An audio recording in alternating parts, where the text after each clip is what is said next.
नमस्कार, स्वागत है आपका स्पॉटलाइट में। मैं हूं आपके साथ पारुल। आज बात करेंगे योगी का विजन और मिशन। जी हां, उत्तर प्रदेश के मुख्यमंत्री योगी आदित्यनाथ चुनावी मिशन पर हैं और हर पहलू पर काम कर रहे हैं। योगी सरकार का कहना है कि वो 2047 तक देश को विकसित बनाने के मिशन पर काम कर रहे हैं। 2047 से पहले 2027 भी है, इसलिए मिशन चाहे जो हो लेकिन विजन स्पष्ट है और वो विजन है 2027 में भी सरकार बरकरार रखना। उग्र हिंदुत्व, भारतीय संस्कृति जैसे मुद्दे भारतीय जनता पार्टी के कोर वोट बैंक को प्रभावित करते हैं। लिहाजा यूपी में भाजपा का कोर वोट बैंक पिछले 10 साल से सुरक्षित है। लेकिन जो मतदाता चुनाव के समय हमेशा अपना मत बदलते हैं या जिन्हें हम फ्लोटिंग वोटर्स कहते हैं, असली चिंता उनकी है। इस दृष्टि से योगी आदित्यनाथ ने यूपी में सुशासन और सुरक्षा को बड़ा मुद्दा बनाया हुआ है। लगभग हर मंच से वो सुशासन और सुरक्षा की बातें कर रहे हैं। गोरखपुर में भी गुरुवार को 2251 करोड़ रुपए के प्रोजेक्ट का लोकार्पण और शिलान्यास करते हुए मुख्यमंत्री योगी आदित्यनाथ ने एक तरफ तो सुशासन की बात कही, दूसरी तरफ सुरक्षा पर भी प्रकाश डाला। योगी ने याद दिलाया कि किस तरह समाजवादी पार्टी की सरकार में गुंडा राज था। साथ ही तंज भी कसा कि जिन्हें बहन बेटियों की रक्षा की परवाह नहीं है वो विकास क्या करेंगे। योगी ने चेतावनी दी कि गुंडा टैक्स लिया तो यमराज अगले चौराहे पर इंतजार करते मिलेंगे। योगी की ये चेतावनी निश्चित रूप से उन लोगों को राहत देगी जो उत्तर प्रदेश में गुंडागर्दी और अपराधों से परेशान हैं। लेकिन अपराधियों पर लगाम लगाने के अलावा बड़ी संख्या में रोजगार पैदा करना और जनता के कामकाज बिना रुकावट होना भी सुशासन का एक पहलू है।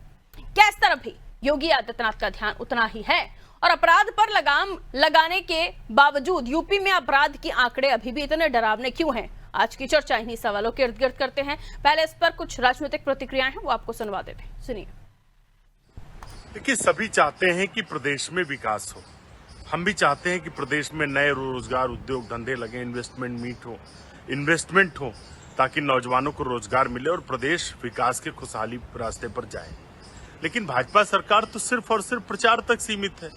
दो इन्वेस्टर्स मीट कराए, आज तक उनका पता नहीं चला। उत्तर प्रदेश के नौजवानों को कोई रोजगार नहीं मिला, ना तो कोई उद्योग धंधे लगे, क्योंकि बीजेपी सिर्फ और सिर्फ झूठ बोलकर लोगों को गुमराह करना चाहती है। और गुमराह करने से ना तो प्रदेश विकसित होगा, ना लोगों की आय बढ़ेगी।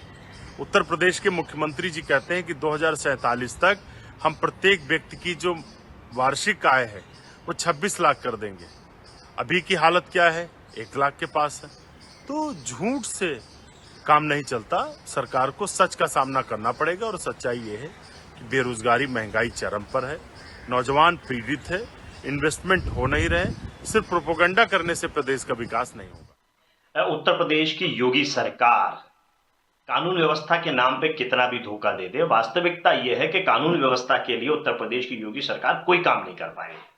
और अगर हम उसको आधुनिक तकनीक से बात करें तो उत्तर प्रदेश की जनता माननीय अखिलेश यादव जी द्वारा जो थर्मल पावर का बार बार नाम लिया जाता है, उस थर्मल पावर के नाम की इंतजार कर रही है कि योगी जी कब नाम लेकर बताएंगे। तो ये सारी चीजें विफलताओं का एक बड़ा पुलिंदा है जो योगी सरकार का बताता है। और ये जुमले हैं आगे के सपने दिखा के, जिस तरीके से अच्छे दिन, मोदी का परिवार, चौकीदार, बड़े बड़े जुमले चुनावी बोल दिए जाते हैं। ये भी एक तरीके से चुनावी शगुफ्ता है, एक जुमला है जिसको भारतीय जनता पार्टी की सरकार, योगी सरकार ने बोला है और ये होने जाना कुछ नहीं है।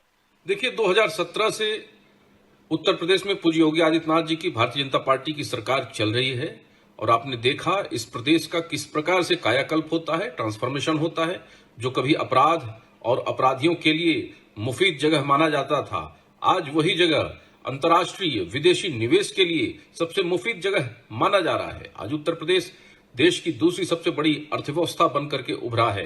कृषि का क्षेत्र हो, शिक्षा का क्षेत्र हो, मेडिकल हॉस्पिटल्स का क्षेत्र हो, या फिर एयरपोर्ट्स हों, एक्सप्रेसवेज हों, किसी भी विकास के मानदंड पर आज उत्तर प्रदेश देश में चमकता हुआ सूर्य के भांति दिखाई देता है। उसमें निश्चित रूप से लॉ एंड ऑर्डर की एक बहुत बड़ी भूमिका है और लॉ एंड ऑर्डर, शांति व्यवस्था और सुचारू रूप से ट्रांसपेरेंसी के साथ चल रही गवर्नेंस के माध्यम से विकसित भारत, आत्मनिर्भर भारत 2047 में डेवलप्ड इंडिया का जो कंसेप्ट है उसमें महत्वपूर्ण भूमिका उत्तर प्रदेश निभाएगा। तो एक तरफ उत्तर प्रदेश सरकार का विकास की तरफ फोकस है, और चुनावी समय है, 2047 का जो विजन है उसे उत्तर प्रदेश में पूरा करना चाहता है, लेकिन उससे पहले 2027 में सरकार को बरकरार रखना भी एक विजन है, जिसके लिए ताबड़तोड़ कोशिशें हो रही हैं। तो एक वोटर है जो भारतीय जनता पार्टी का वोट बैंक माना जाता है, लेकिन एक वोटर ये भी है जो समय समय पर अपना जहन बदलता रहता है। तो उस वोटर को अपने पाले में लाने के लिए भारतीय जनता पार्टी है उसने जोर दिया है कानून यानी लॉ एंड ऑर्डर, और उसके साथ साथ सुशासन के साथ साथ रोजगार का सृजन, उसके लिए भी काम कर रहे हैं। लेकिन जो आरोप प्रत्यारोप है उसकी तरफ भी हमने आपका जो एक दृश्य है वो दिखाया। आइए मेहमानों से आपकी मुलाकात करवाते हैं, जिसके बाद उनसे पूछेंगे, समझने की कोशिश होगी। अश्विनी शाही जी भारतीय जनता पार्टी से हमारे साथ जुड़ रहे हैं, गुलशेर राणा जी सपा से हमारे साथ जुड़ रहे हैं, और एचएन उपाध्याय जी कांग्रेस प्रवक्ता हमारे साथ जुड़ रहे हैं। बहुत बहुत स्वागत करती हूँ आप सभी का। सबसे पहले अश्विनी जी, आप ही की तरफ आते हुए, आप उत्तर प्रदेश की बात करें या फिर अन्य राज्यों में जो विपक्ष या कांग्रेस की बात करें, उनका यही कहना है कि अपराध खत्म करने की आप बात करते हैं, लेकिन अपराध खत्म हुआ नहीं है। तमाम इन्वेस्टर समिट्स होते हैं, लेकिन रोजगार लोगों को मिलता नहीं है। फिर कैसे आप सुशासन या फिर 2047 का विजन लेकर चलना चाह रहे हैं? देखिए पारुल जी, उत्तर प्रदेश में जब से श्रद्धेय योगी जी की सरकार आई है 2017 से, उत्तर प्रदेश में आमूलचूल परिवर्तन हुए हैं। अपराध जहां एक पॉजिटिव लेकर चलिए, एक नेगेटिव लेकर चलिए, इन लोगों को नेगेटिव ही दिखाई देता है। मैं आग्रह करूंगा समाजवादी पार्टी और कांग्रेस के प्रवक्ता से, उत्तर प्रदेश में एक भी संगठित अपराधी गिरोह का नाम जरूर आपके इस शो में बता देंगे। हमने समाप्त किया है। हमने औद्योगिक विकास किया है। 10 लाख करोड़ का 2018 में इन्वेस्टमेंट आया था, उसमें से 5 लाख करोड़ से ऊपर का धरातल पर काम चालू है। उसमें 35 लाख करोड़ का 2023 में आया था, उसमें 15 लाख करोड़ का जो है चालू है। लगभग 50 लाख लोगों के जो लगी है उसमें रोजगार सृजन हुआ है। तो ये हो रहा है। आज उत्तर प्रदेश 22 एक्सप्रेस वे के सपने को साकार करने वाला पहला प्रदेश बन रहा है। हम वाटर वे चालू किए हैं, जिससे यहां से उत्तर प्रदेश से हल्दिया तक ट्रांसपोर्टेशन वाटर से वे से हो रहा है, गंगा नदी के माध्यम से। हम 5 एयरवे चालू कर दिए हैं, जो कि जेवर में सबसे बड़ा गुड्स का अभी तैयार होकर हमको लग रहा है कि 2025 के अंत तक या 26 में चालू हो जाएगा। हम स्टेप बाय स्टेप काम करते हैं। हम लोगों ने, हमारी सरकार ने जो काम किया, धीरे धीरे यहाँ की पूरी जीडीपी आप देखिए, पूरा आज आर्थिक रूप से तमिलनाडु के बाद दूसरा ये प्रदेश बन गया है उत्तर प्रदेश। पहले कहां गिनती हुआ करती थी 10 के ऊपर। बेरोजगारी 17% से ऊपर थी, 12 से 17 तक, आज 3% से अंदर है। तो ये सारे आमूलचूल परिवर्तन, इसका पड़ता प्रभाव पड़ता है। आज उत्तर प्रदेश की 96 लाख एमएसएमई इकाइयां, उसमें अगर हम कहते हैं 2-2 जो है रोजगार अगर सृजन हुआ हो, तो जोड़ लीजिए कितना रोजगार होता है। 8.5 लाख तो हम लोगों ने अपने 17 से लेकर अभी तक के सरकारी नौकरी दिया है, इसके वो हैं। और कल श्रद्धेय योगी जी ने गोरखपुर में भी रवि किशन जी का जो है तो टेस्ट ले लिया कि रवि किशन जी मैंने कितना बोला है, 10,000 याद है उनको, 1500 बोला है, वो अलग है। तो देखिए, ये हर चौराहे पर माननीय मुख्यमंत्री जी के आदेश पर माननीय सांसद लोग, माननीय मंत्री जी लोग, इन लोगों ने नियुक्ति पत्र बांटे हैं। ऐसा किसी सरकार में नहीं हुआ। 2.5 लाख तो हम कह रहे हैं कि पुलिस में भर्तियां हुई हैं, जिसमें 1 लाख से ऊपर महिलाओं की भर्ती हुई है। पीएससी बल भर्ती वो हुआ। तो ये सारा विपक्ष को नहीं दिखेगा, और जो भी दिखे इन लोगों को, इनका काम है, ये विरोध करना काम है। लेकिन हम इस पर ध्यान न देते हुए आगे बढ़ते चले जाएंगे, विकास करेंगे हम। ठीक है, मैं आगे बढ़ रही हूँ। गुलशेर राणा जी, वो कह रहे हैं आपका काम है नेगेटिविटी देखना, आप नेगेटिव चीजें देखते हैं, आरोप लगाना वो आप कर रहे हैं। उनका काम है चरेवेती वो चलते जा रहे हैं। म्यूट है सर, आपका डिवाइस अनम्यूट कर लीजिए। गुलशेर साहब अनम्यूट कीजिए। गुलशेर राणा जी, आवाज मिल रही है? अनम्यूट कीजिए सर, अनम्यूट का बटन होगा वहां पे, आपके फोन पर क्लिक कीजिए, माइक के बटन को अनम्यूट कीजिए।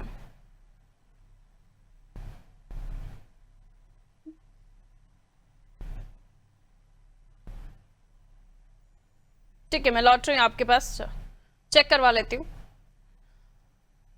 ठीक है, कांग्रेस की तरफ हम रुख कर लेते हैं। उपाध्याय साहब, क्या कहना चाहेंगे? वो तो यही कह रहे हैं कि विपक्ष का काम है नेगेटिव चीजें देखना, और आपको जो हो रहा है वो दिखाई नहीं देता। देखिए,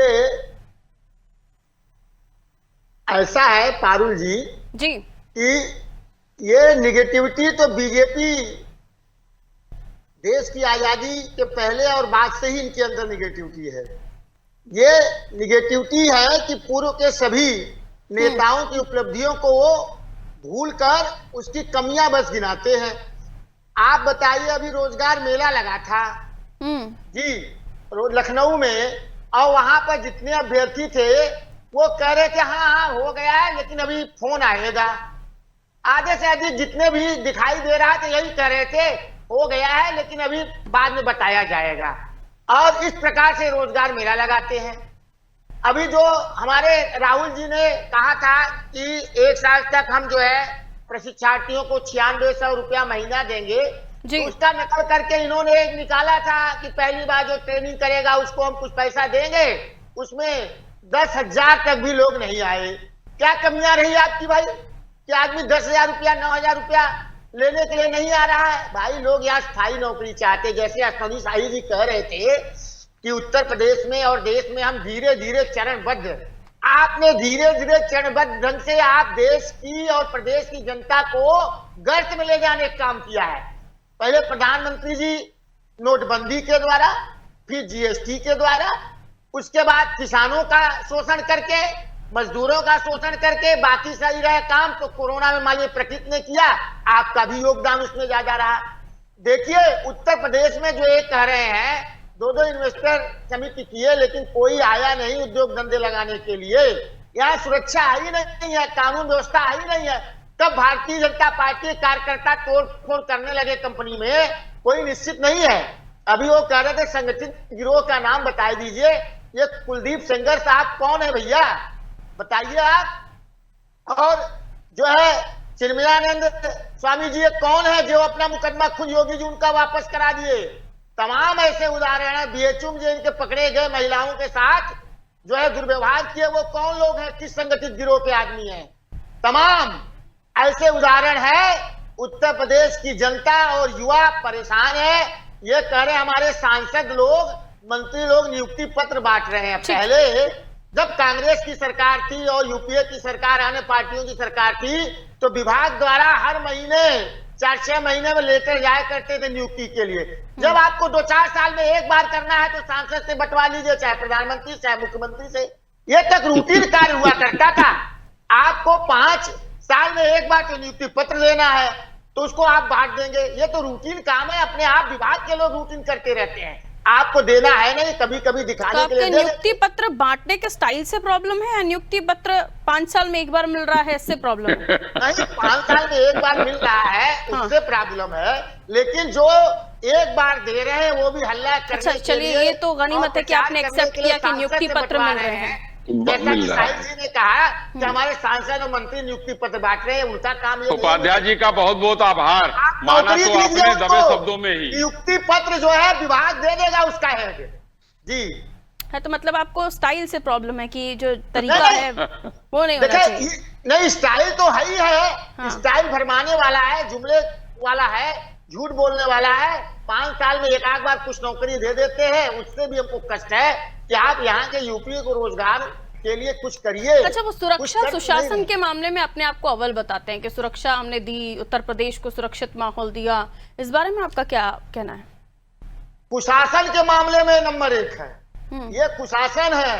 धर्म के आधार पर, जाति के आधार पर, भाषा के आधार पर जो भेदभाव प्रशासन कर रहा है, ये कुशासन है। कुशासन सुशासन नहीं है। पारुल जी, पूरा आप जातिवादी राजनीति करने वालों के साथ पार्टनरशिप क्यों करे बैठे? शासन की जनता ट्रस्ट है जो है भारतीय जनता पार्टी अपराधी है, तो उन पर कोई कार्रवाई नहीं। जो जातिवादी राजनीति करने वाले दल हैं, फिर आप उनके साथ पार्टनरशिप क्यों करे बैठे? कुछ विशेष के हैं तो उनको अलग कानून, और कुछ विशेष जाति के लोग हैं तो उनके लिए अलग कानून। यही इनका जो है, जिसको आप सुशासन कह रहे हैं, हम पूरी जनता कुशासन मान रहे हैं जी। उपाध्याय जी, कभी पुलिस ने आपको तंग किया, कभी जेल ले गई?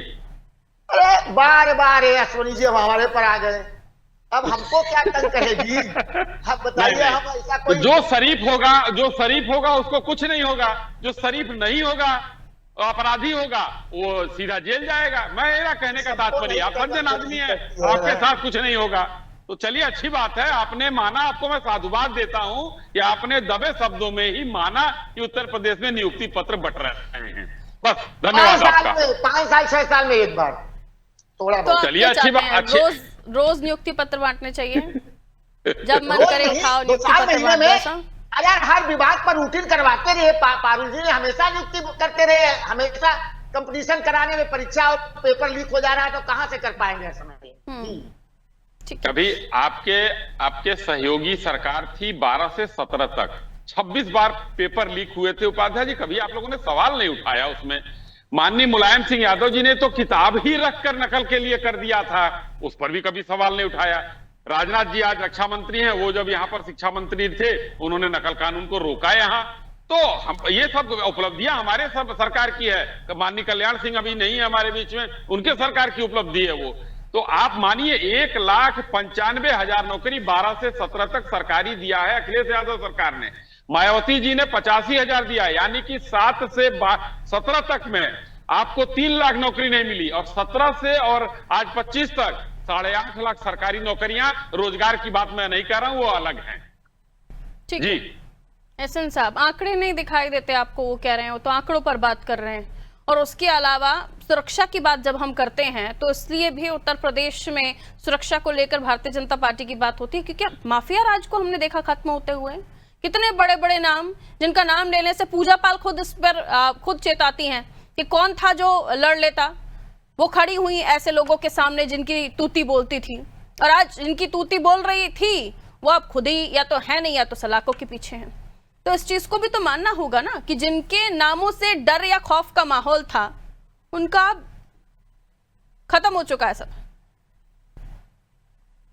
जी उपाध्याय जी से है कि मित्र हाँ से उपाध्याय सवाल जी, है? आप ही से उपाध्याय जी। ऐसा है पारुल जी, उत्तर प्रदेश में ज्यादातर जो है दबंगई आदि तो जो किए वो माननीय मुख्यमंत्री जी के ही समुदाय के लोग रहे हैं। वो कोई मारे गए हैं, या तो ब्राह्मण मारा गया होगा, या तो दलित, या पिछड़ा, या मुसलमान। उसमें से जो है कई का तो इनकाउंटर उपाध्याय जी, अपराधी मारा गया है, ब्राह्मण ठाकुर और मुसलमान नहीं मारा गया। अपराधी क्या मुख्यमंत्री जी के समुदाय के लोग नहीं है? दबंगई किसी अपराधी होता है, किसी के समुदाय से उसका कोई मतलब नहीं होता, वो अपराधी होता है। और उत्तर प्रदेश में अपराध करेगा तो मारा जाएगा या जेल के पीछे जाएगा। वो मोहित पांडे जो लखनऊ के जेल में जो है मार दिया गया, पुलिस की मार से उसकी मृत्यु हो गई, वो क्या अपराधी था? आप बताइए। कई पत्रकार मारे गए, चाहे कानपुर का मामला हो, चाहे सीतापुर का मामला हो। क्या तो जागेंद्र स्वरूप जो जला दिए गए थे जिंदा, उसकी बात भी तो कर लीजिए ना। शाहजहांपुर में पहले की पत्रकार, बात आप कह रहे हैं सुशासन है, पहले बात ना करें, पहले बात ना करें। और अश्वनी जी, लखीमपुर खीरी में ही जो है एक जो है बहुत गरीब आदमी, पिछड़ी जात का आदमी को पुलिस ने मारी इतनी कि वो उसकी मौत हो गई। उसके लिए हम लोग अगर ऐसा हुआ तो पुलिस वालों के खिलाफ कार्रवाई हुई, और पुलिस वाले भी जेल में हैं, उनको भी सजा हुई है। मैं बताना चाहूंगा आपको उपाध्याय जी, सुन लीजिए थोड़ा सा। 7500 इनकाउंटर हुए हैं उत्तर प्रदेश में योगी राज में, जिसमें लगभग 200 से ऊपर तो अपराधी मारे गए जिन्होंने पुलिस के ऊपर गोली चलाई। कोई उसमें समुदाय नहीं था। 40,000 से 50,000 से ऊपर गैंगस्टर लगाया गया है। फांसी की सजा और उम्र कैद लगभग जो है 300 या 400 लोगों के से ऊपर से हो चुकी है। महिला अपराध करने वालों को सजा दिलाने में भी अव्वल है हम। तो हम हर तरफ से धीरे धीरे संगठित अपराध का नाम पूछे, आपके एक का नाम नहीं निकला। आपने जो है जेल में बंद उस अपराधी का नाम लिया जो जेल में कई साल से सड़ रहा है। वो संगठित अपराध कहां कर रहा है बताइए ना। मैंने चैलेंज देकर संगठित अपराधी पूछा, अपराधी नहीं बता पाएंगे, नहीं तो बता पाएंगे। आप संरक्षण देने लगे हैं, आपकी पार्टी विधायक बना अपराधियों को कोई संरक्षण नहीं, भारतीय जनता पार्टी की योगी सरकार अपराधियों से कोई संरक्षण नहीं देती है। और हम कहते हैं मिट्टी में मिलाएंगे तो मिट्टी में मिला दिया, ये जान लीजिए। उनकी और ज्यादा नहीं, ये स्पॉटलाइट में हम लोग बैठे हैं, उसी को पढ़ लीजिए। कितने पुलिसकर्मियों की भर्ती हुई, कितने अपराधी मारे गए, कितना जो है अपराधी जेल में गए। तो ये सारी चीजें दुनिया को पता है, कांग्रेस को क्यों नहीं दिखती? उपाध्याय जी आप पढ़े लिखे आदमी हैं, मैं सम्मान करता हूं। अब राहुल जी की भाषा मत बोलिए, राहुल जी की भाषा मत बोलिए। आप बताइए। अच्छा 20-22 तो छोड़िए, 22 के बाद से कितने शिक्षकों की भर्ती हुई? एक भी मैं नहीं। आप गिना लीजिए, मैं बता रहा हूं। बेसिक शिक्षा विभाग में ये लगभग 26 से 28 हजार की नियुक्ति पूरी है, और बिजली विभाग में नियुक्ति है, पुलिस में नियुक्ति है, यूपीएससी में नियुक्तियां हैं। अब कौन सा विभाग है जहां नियुक्ति नहीं है? आपने मान लिया कि 5 साल में बांट रहे हैं, तो बांट तो रहे हैं ना। सोनी जी, 2022 के बाद माध्यमिक आयोग में एक भर्ती नहीं हुई है। जो आप 28-26 हजार बता रहे हैं वो पहले का बता रहे हैं। 22 के बाद एक प्राइवेट की भर्तियां नहीं हुई है। अभी कुछ दिन पहले जगह निकाले हैं एलटी ग्रेड का राजकीय कॉलेजों का, वो आप एक बार सर्च कर लीजिएगा होगी कि नहीं होगी। अगर होगी तो चुनाव तो पहले करेंगे। अब आप कह रहे हैं सब नियुक्ति होगी। आप 8.5 लाख ऐसे छोड़ेंगे? 8.5 हमारी बात तो सुनिए, इसको आप चैलेंज करिए। 2013 के विज्ञापन के बाद से उत्तर प्रदेश माध्यमिक कॉलेज में प्रधानाचार्य का एक भी विज्ञापन नहीं निकला। 2013 वालों का 20-21 में जाकर आपने भर्तियां किया, वो भी कोर्ट के द्वारा रुक गई उसकी नियुक्ति पत्र देने में। आप बताइए 17 से आज तक माध्यमिक विभाग में कितनी भर्तियां की? ठीक है, 22 के बाद एक भी नहीं हुई। उपाध्याय जी के एक्टिवनेस से अब लगता है कि कांग्रेस एक्टिव दिखाई दे रही है उत्तर प्रदेश में। हम हमेशा एक्टिव रहे हैं। उपाध्याय जी जी मैं कह रही हूँ आपकी एक्टिवनेस से, आपके इतने सारे सवालों से ये समझ आ रहा है कि कांग्रेस अब एक्टिव दिखाई दे रही है उत्तर प्रदेश में। देखिए, आदरणीय राहुल गांधी जी ने जिस तरह से 2-3 साल भारत जोड़ो यात्रा से जमीन से जुड़े हुए मुद्दों को लेकर आवाज उठाई है, और उत्तर प्रदेश में हमारे प्रभारी अविनाश पांडे जी और प्रदेश अध्यक्ष अजय राय जी के ये भारत जोड़ो यात्रा उत्तर प्रदेश में कितने दिन की थी? अपने संगठन विस्तार पर भी जोर दे रही है और आम जनता की समस्याओं और मुद्दों को भी लेकर सड़क से लेकर सदन तक संघर्ष कर रही है और सरकार से सवाल पूछ रही है। आज ही हमारे प्रदेश अध्यक्ष अजय राय जी अपने कार्यकर्ता से मिलने गए थे और उनको मिलने नहीं दिया गया, वो धरने पर बैठ गए। आप क्यों नहीं मिलने देंगे भाई? ये बताइए, यही कानून का राज है इनका। ठीक है, कि अपने अच्छा ये बताइए, जा रहा अध्यक्ष और उसको मिलने नहीं दे रहे हैं आप जी। अच्छा ये बताइए, जहाँ करना चाहिए वहां नहीं करेंगे।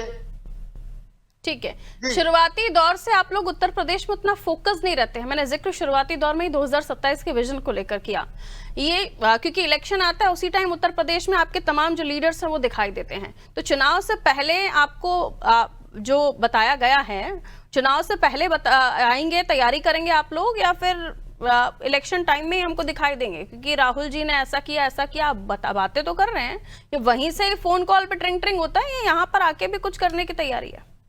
पारुल जी, आप रोज का रोज प्रतिदिन अपडेट करिए। जितना हमारे प्रदेश अध्यक्ष अजय राय जी प्रतिदिन क्षेत्र में रहते हैं, दौरा करते हैं, किसी पार्टी का अध्यक्ष आप उसका 10% भी बता दीजिए। आप बार-बार सपा को समर्पित कर देते हैं अपनी सीटें? नहीं, सपा को समर्पित क्या कर देते हैं हम लोग? जब भी उपचुनाव हुआ सपा लड़ेगी, कांग्रेस पीछे से सपोर्ट करेगी। जब भी कोई चुनाव सपा लड़ेगी, पीछे से कांग्रेस सपोर्ट करेगी। फिर क्यों करते हैं? जी, आंध्र प्रदेश में बीजेपी ने समर्पण कर दिया तो उसको आप नहीं कहेंगे। हमारी जितनी शक्ति थी, जितनी हैसियत थी, उतनी सीट मिली थी और हम दोनों लोगों ने मिलकर आपको 33 सीट पर ला दिया। उत्तर प्रदेश से बुरी तरह हराया, जिससे बहुमत भी खो दिए। 400 का सपना जो है दूर हो गया। पारुल जी, एक आंकड़ा मैं दे दूं उपाध्याय जी को। पारुल जी, आपकी इजाजत से देखिए, 17 के बाद हमारे सभी शिक्षकों की भर्ती 1,64,000 भर्तियां हो चुकी हैं। ध्यान दीजिएगा उपाध्याय जी। बताइए, 22 के बाद हमने आपसे 22 हमारी सरकार 17 से है ना? अरे 22 के बाद बताइए, 3 साल में आपने अरे रुकिए भाई, रुकिए ना, रुक जाइए। 22 के बाद नहीं, 1,64,000 के बाद हमने कहा एक भी भर्ती नहीं किया। आप पहले सुन लीजिए ना, पहले सुनिए ना पूरा। अभी 22 के बाद नहीं, ये चेंज हुआ है उपाध्याय जी। अब तक आप योगी शासनकाल में क्या हुआ, योगी शासनकाल में क्या हुआ, ये करते हैं। अब आप कह रहे हैं 22 के बाद क्या हुआ, 22 के बाद क्या हुआ। ये मतलब जो काम उनकी सरकार में हुआ है वो तो उसी का। आप तो समाजवादी पार्टी के शासनकाल की भी बात करते हैं, तो अपने कांग्रेस के शासनकाल की बात करें। हमने इतने साल में इतना कुछ दिया, तो वो भी वही बताएंगे ना। ठीक है, चलिए बहुत शॉर्ट में शाही साहब, जो बोलना है बहुत 10 सेकंड में बोलिए। 2003 से 17 तक मात्र 33,000 शिक्षकों की भर्ती हुई थी और हमने 17 से लेकर और अभी तक का 1,64,000 कर दिया। अंतर साफ है कि किसने क्या किया। उपाध्याय जी, कांग्रेस के और जो नेता अभी भी शायद गहरी नींद में हैं, मुझे लगता है आपको देखकर उनको उठ जाना चाहिए और काम पर लग जाना चाहिए। और मैं तो ये भी कहती हूँ कि चुनावी समय पर ध्यान मत दीजिएगा, थोड़ा पहले से दे दीजिएगा तो खाते के नंबर बढ़ जाएंगे। खैर, बहुत बहुत शुक्रिया आप सभी का हमारे साथ जुड़ने के लिए। उत्तर प्रदेश में 2047 के साथ साथ 2027 पर बेहतरीन फोकस किया जा रहा है और सुरक्षा और सुशासन इस पर जोर है। खासतौर पर उन वोटर्स को अपने पाले में लाने की कोशिश है और तक ये संदेश देने की कोशिश है कि योगी सरकार में क्या कुछ कामकाज हो रहा है, ये उन तक मैसेज पहुंचे। क्योंकि जो ये फ्लोटिंग वोटर है, यही गेम चेंजर वोटर होता है और खासतौर पर युवा वर्ग, ये वोटर ज्यादा होते हैं और इसीलिए इन पर फोकस रखना बहुत जरूरी है। युवा सीधा रोजगार से जुड़ता है, तो इसलिए रोजगार की तरफ किस तरीके से लोगों को, क्योंकि अगर कोई हायर स्टडीज कर रहा है, कोई यूपीएससी कर रहा है या अन्य प्लेटफॉर्म्स पर तैयारी कर रहा है, तो उन्हें चाहिए नौकरी, और वो नौकरी प्राथमिकता उनकी इसलिए हो जाती है, वहीं से वो सरकार के काम को अपने नजरिए से देखते हैं। तो जरूरी है उत्तर प्रदेश में, अगर यूपी सरकार का फोकस है आने वाले समय में उन वोटर्स को जो युवा है, खासतौर पर ये जो अपनी अलग सोच रखते हैं, जो समय के साथ अपना विजन बनाते हैं, तो उनके लिए भी एक विजन होना चाहिए, जो मुझे लगता है सरकार उस पर बेहतरीन काम कर रही है और लिस्ट में उनकी पहले से ही है, लेकिन जोर अब ज्यादा दिया जा रहा है। दीजिए इजाजत, नमस्कार।